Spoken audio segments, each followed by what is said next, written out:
پریشانی اور ٹینشن کے معیارات کچھ اور ہے عزیزان کرام. یہی سبب ہے کہ قرآن کہتا ہوا نظر آ رہا ہے والعصر ان الانسان لفی خسر. زمانے کی قسم انسان خسارے میں ہے. الا الذین آمنوا وعملوا الصالحات, سوائے ان لوگوں کے کہ جو ایمان لائے, عمل صالح بجا لائے, اپنی انفرادی اور اجتماعی ذمہ داریوں کو ادا کیا. فقط خود پاک و پاکیزہ نہیں ہوتے. توجہ چاہوں گا انشاءاللہ سلسلہ گفتگو کو کل تفصیل سے آپ کی خدمت میں پیش کیا جائے گا. 10 بستہ ملتمس ہو مجلسوں میں عزیزان گرامی ہم آتے ہیں, شرکت کرتے ہیں, اس کا واقعی فائدہ کیوں نہیں اٹھاتے ہیں؟ اس سے جو واقعی نظر و نیاز ائمہ کی جانب سے ہمیں مل رہی ہوتی ہے اسے لیے بغیر کیوں ترک کر جاتے ہیں عزیزان گرامی؟ مجھے بتائیے. 10 بستہ ملتمس ہو, اپنی زندگیوں میں غور و فکر کیجیے.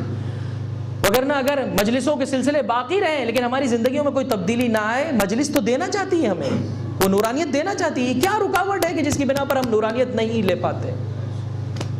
الا الذین آمنوا وعملوا الصالحات, ایمان لاؤ اللہ اور اس کی حجتوں کی ذوات مقدسہ پر, وعملوا الصالحات, 24 گھنٹے عمل صالح بجا لاؤ. توجہ چاہتا ہوں, 24 گھنٹے. چونکہ عمل صالح فقط نماز اور روزے ہو, قرآن اور نماز پڑھنے کا نام نہیں ہے عزیزان گرامی. جو دنیا میں ہم جتنے بھی انٹریکشنز لوگوں کے ساتھ کرتے ہیں, ان سارے انٹریکشنز کو میں اور آپ عمل صالح میں تبدیل کر سکتے ہیں. اپنی پوری زندگی پاک و پاکیزہ کر لو, اور نہ صرف یہ کہ خود پاکیزہ ہو جاؤ, تواصوا بالحق وتواصوا بالصبر, لوگوں کو بھی حق کی تلقین کرو. تم بھی آؤ حق کی جانب. حسین ابن علی کے لیے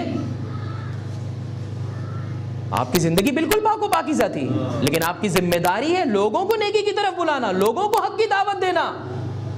دین کی نشانیاں ظالم و جابر مٹا رہا ہے, ان دوبارہ سے ان تمام نشانیوں کو حیات عطا کرنا یہ امام وقت کی ذمہ داری ہے, ہر امام کے چاہنے والے کی بھی ذمہ داری ہے.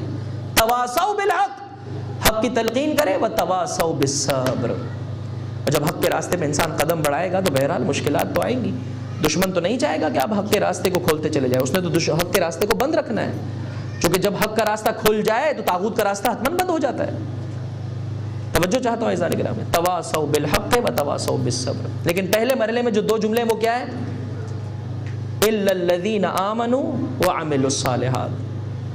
ایمان لے آؤ اور اپنی انفرادی اور اجتماعی ذمہ داری بجا لاؤ. اپنے پورے وجود کو پاکیزہ کرو. اللہ کی نسبت سے جو حق ہے اسے بھی ادا کرو, لوگوں کی نسبت سے جو حق ہے اسے بھی ادا کرو. جب خود پاک و پاکیزہ ہو گئے, اب کچھ ذمہ داری ہے کہ پورے اس معاشرے کی بھی اصلاح کرنے کے لیے آگے بڑھو. لیکن عمل الصالحات فقط ایک ان ڈیٹیل یہاں پر کچھ بیان نہیں کیا گیا. کہا عمل صالح بجا لاؤ. عزیزان گرامی, قرآن نے اور احادیث نے مختلف مقامات پر اس عمل صالح کو واضح اور آشکار کیا ہے کہ جسے میں نے اس دوسرے سورے کے ذریعے سے آپ کی خدمت میں پیش کیا. ہر انسان خسارے میں ہے مگر وہ فرد کہ جو ایمان کی نعمت سے بہرہ مند ہو جائے اور عمل صالح اس کی زندگی میں آ جائے. یہ عمل صالح ہے کیا؟